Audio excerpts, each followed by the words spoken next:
Yeah, Okay. but what would be most helpful today? Um, I think one of the things that I'm really struggling with, um, and I know this goes back to, I really need to finish the niche exercise, Hmm. um, but just trying to figure out what's next for my company. When I started, it was kind of in a rush. It was more so a survival mode. Hmm. Um, my husband had passed. I was still a resident in counseling. Um, and I was a full-time resident, so I wasn't really getting any money. Hmm. And, mainly, dealing with losing his income. So it was like, okay, I got to figure this out. And so I got my full license probably, I don't know, probably like 2 months after his passing. And so I just started everything really, really quick. Um, Hmm. and I'm grateful that everything is good. Aside from the fact that TRICARE is having some problems right now and they haven't paid me for the month of January, but anyway, that's another Hmm. thing. Yeah. I'm kind of just trying to figure out where to go next and how do I determine what that is? Because I feel like I've just been literally surviving, trying Hmm. to build the business and then making sure that I'm holding space for clients. Um, I'm wondering if I'm ready for that because have I really unraveled and dealt with everything else? Um, Hmm. so really, I don't know. Got I, it. I had a whole thing before this, and this is not where it's going. So, Well, we'll just trust the process. We'll trust where it's going, right? Um, so like how many do you have as many clients as you want to have right now? right now, I think, well, yes, I do. I was Hmm. going to say, I think I have a little bit more than I want. Hmm. But I did do that on purpose for the winter months because summertime, sunshine comes out, and most of my clients feel great and they cancel. So I was like, Hmm. okay, well, we still got to pay mortgage in the summertime. So Yeah. um, I have enough now with that. I've been able to do things like, set aside some money for my own retirement. So I opened up a 401k that I Hmm. give to, and that's good. But it's kind of like, okay, I want to be able to do some other things, like be more impactful, like in the surrounding community for individuals who may not be able to pay out of pocket. Hmm. Um, and I'm just really not sure if I have the capacity to do that. Um, Yeah. and It it kind of, yeah. it sounds like no if you're already over full. Hmm. Like I love your heart and I love that you want to do it. But if you're taking insurance, you're also already on a sliding scale. So offering pro bono or deeper sliding on top of what is a sliding scale practice doesn't Right, make sense from a business perspective. right. So that's the tough part. Yeah, and I'm only taking two. Hi. I'm only taking two insurances just to be accessible, only Hmm. because my dad was military. I Hmm. grew up in the military. I know how broke military families can be, Hmm. just the enlisted individuals and not the officers. So that's why I opted to take TRICARE so that it would be accessible to them. And I take United Healthcare. The remainder of my clients are self-pay, which is good. Hmm. Um, but How yeah, do you how do you feel about your self-pay fee? Does it feel like it sustains you in the way it needs to? yes and no. No meaning I always have to challenge myself with this because when I left another private practice, some of my clients were like, well, I want to come too. And I was like, well, but I don't take your insurance and I know you need to use your insurance, right? And then I had some clients who stayed at that practice. And then they came and found me and was like, look, my husband said, however much it costs, we gonna pay for this, right? And I'm Hmm. like, wow, great, thank you. And then even now, I still have some clients who will reach out, and it's really hard for me I go to, well, maybe I should just take one more insurance, and then I'm like, no, that's not what we said we wanted in the initial, Hmm. start of this. So we are accessible. If we don't take their insurance, then they can pay out of pocket, and I tell them other ways that they can do that. I would love. Um, to have more self-pay clients. I Hmm. think that that would help, especially with the bind that I'm in now with TRICARE. They're switching, and I don't know what they're Mhm. doing actually, but I know they owe me money and everybody else. Right. Right. And I So, think there's yeah. like real concern with federal government stuff and money right now. Yes. Yes. So, Yes. yeah. So, it's kind of, and then I moved to a more affordable area. Um, but the price is more so, I guess, for the place I left. I left the DC area and Hmm. moved to Southern Virginia. But I kept my price the same. So far, um, I don't think I have any self-pay clients here. They're all insurance. Hmm. Um, and so, yeah, I have to drum that up. Yeah. What's your self-pay rate? 175. Okay. Which is still kind of low for DC, just saying. Yeah, right. It is. The Um, initial, let's see, the intake is 200, the regular is 175. And I mhm. felt like that was reasonable. I mean, because Mhm. I do know some people who are charging 300 every Yeah. session. Um, but I also know the cost of living in DC. And I just didn't want to, I feel like I can make a decent living with Mhm. that rate. Yeah. And it probably goes much farther in Southern Virginia than it did in Oh, DC. absolutely. Yeah. Absolutely. I could actually afford a house here Great. versus there. Amazing. So that's been good. So yeah, so it's just trying to get my footing and figure out what's next. Hmm. And if I'm ready to do anything next. Yeah. Talk to me about the readiness piece. Like what shows up for you when you doubt being ready? Um, and this is stupid because even when I think about it, I'm like, girl, really? Just being competent, right? Mm-hmm. Um, have I been out here enough? And I think I'm still hearing, is this trying to come? I think I am still hearing um, the voice of the owner from the former practice. Okay, what happened there? Okay. The owner from the former practice saying, these young people, they don't put in the hard work and they want things easy. And I was like, no, I don't want this easy, but I also don't want to be on food stamps or whatever, Right. right? Yeah. Or feeling like we're running out too soon. We're not getting the skills needed to go out soon. But I'm like, okay, but I have all of the training from field work. I have all the training from internship. I have all the training from the years of residency. I also have the certifications and things that I worked on and acquired during that time. So why am I not ready? Right. And then I get really good feedback from the people that I work with. Um, and seeing the change in their lives. So I'm like, okay, I was like, you're doing the things. It's, Mm-hmm. it's so I'm like, okay, but what's wrong? Right. What's keeping you from really going out there and just kicking ass, really, just really, really doing it? Yeah. And I don't know. Okay. I What don't would know. kicking ass look like? How would your practice look different? Well, one of the things I want to add is like a retreat type of deal.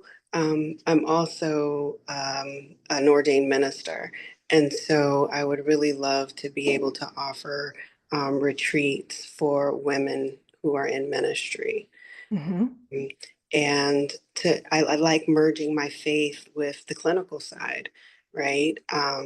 And so to be able to do that, meaning a full out retreat where, they have a chef cooking for them, they have quiet and meditative, contemplative time, but then also workshops and things, sessions that help them to deal with their own challenges of managing their own mental health. Mm-hmm. I'd also, Yeah.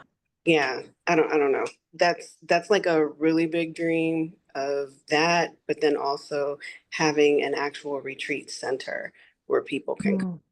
and that makes me kind of quake in my boots because I'm like, I don't really know where to start, to Yeah. even start trying to draft the vision of that. Um, so yeah, a lot. Yeah. So yeah. And the retreat center, what is it that appeals to you most about having your own retreat center versus finding one that you really like that you can just use when you're doing the retreats? Right.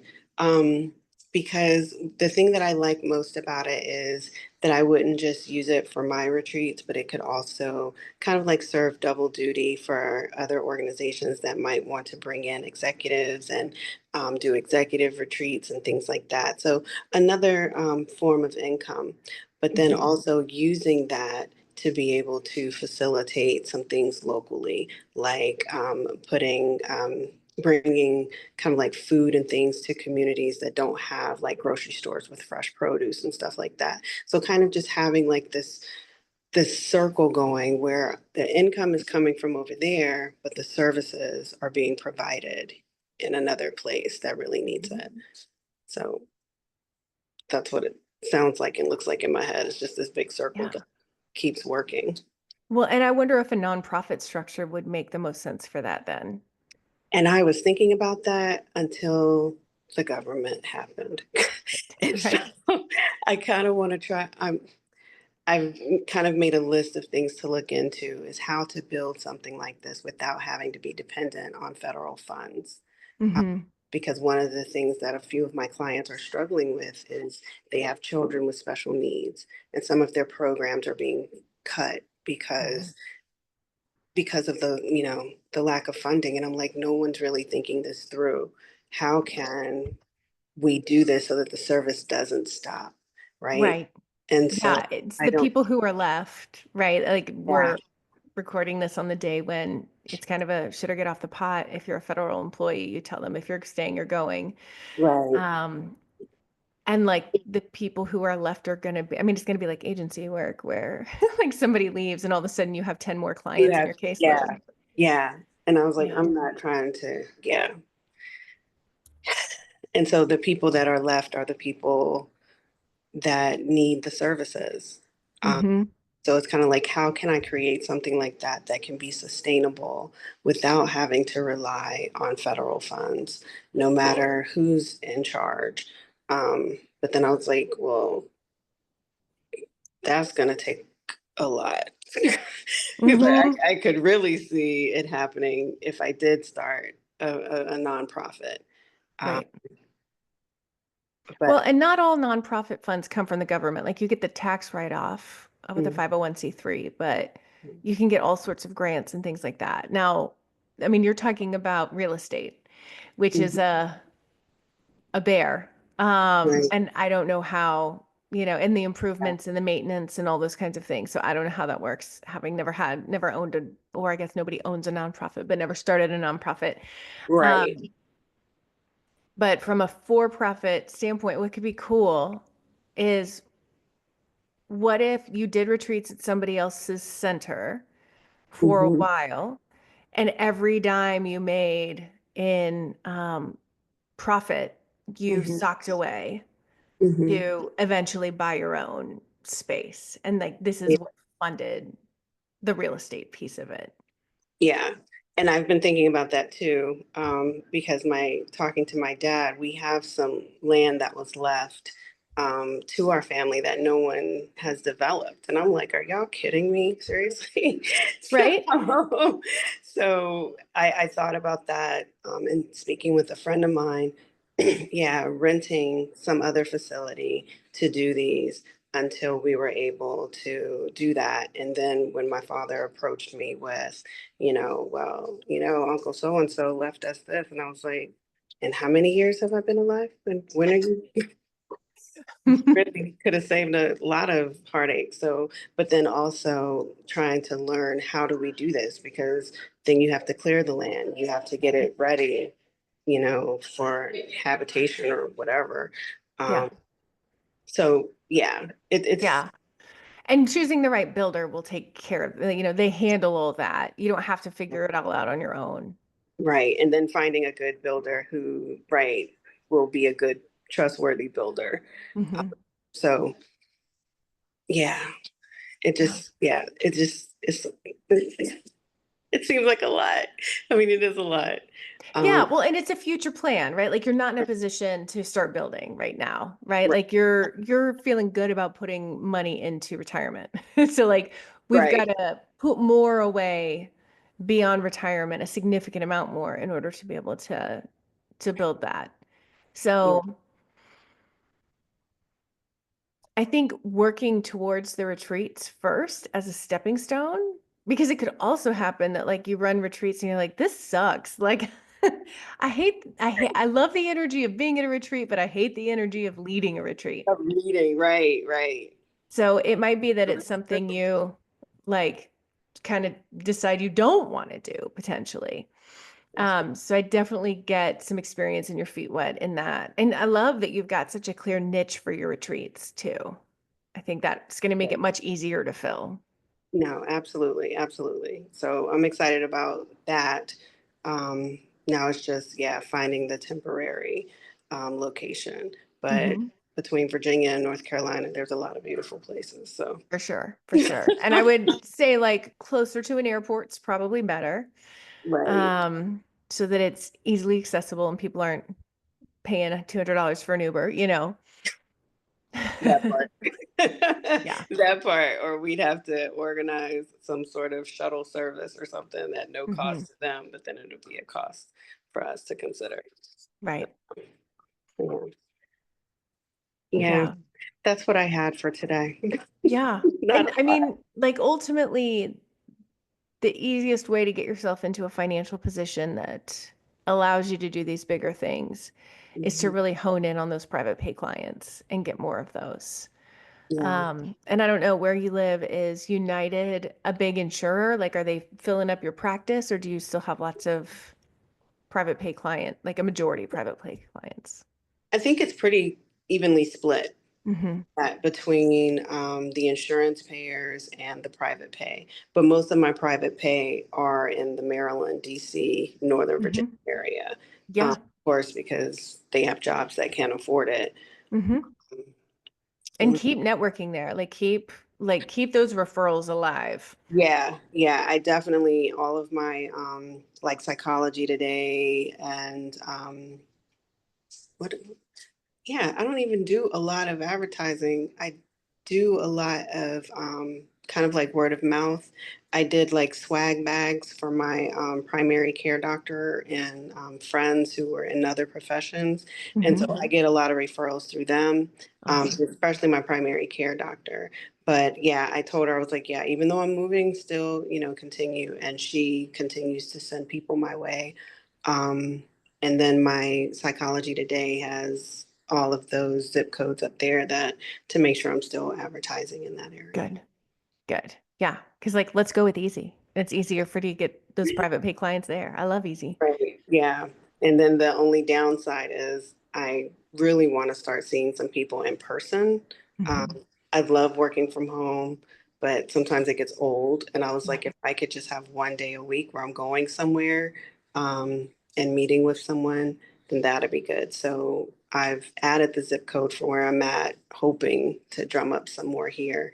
Mhm. Um, but then again, that's also an extra cost. So I've kind of been going back and forth. I have a converted garage of maybe using that. But I'm not sure how comfortable I am with people coming to my home just yet. Hmm. Yeah, yeah. It's worth a good think through. And it depends so much on your clients too, like who they are, how stable they are, what they get fixated on and what they don't. Right, right. And Yeah, so we'll see with that. yeah, So yeah. trying to keep the big picture um, there so that I can keep working towards it.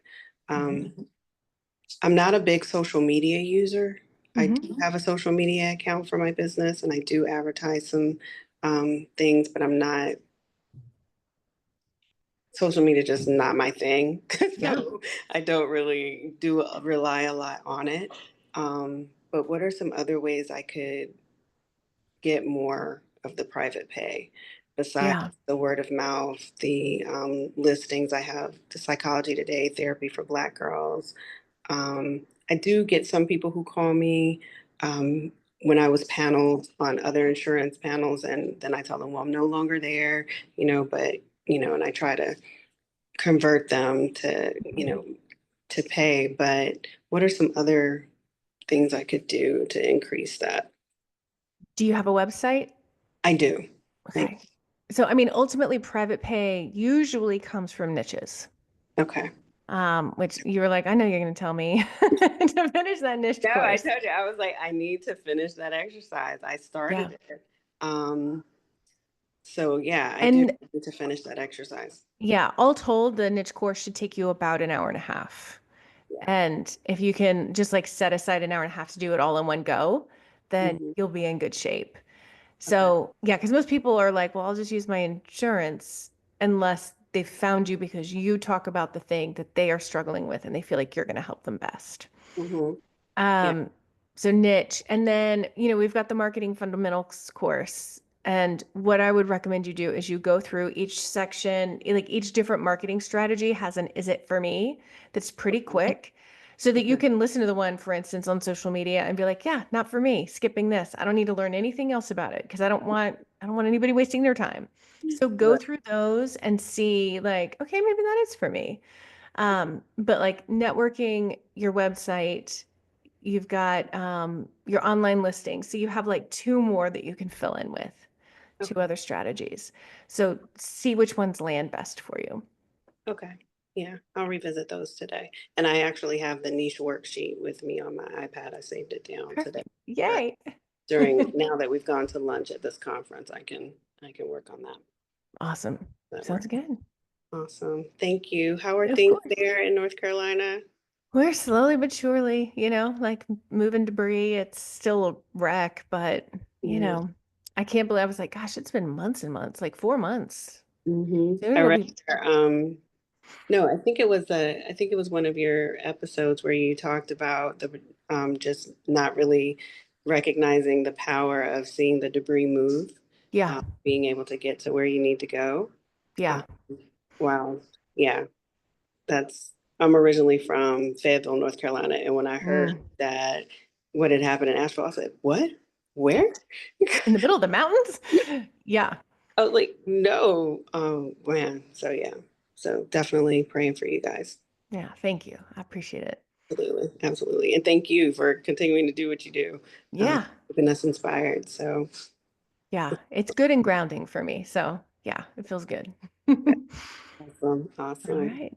Well, thank you so much for taking your time to speak with me today. Sure. Take care and keep us updated in that Facebook group. I will. Thank you. Take care. Bye bye. Bye.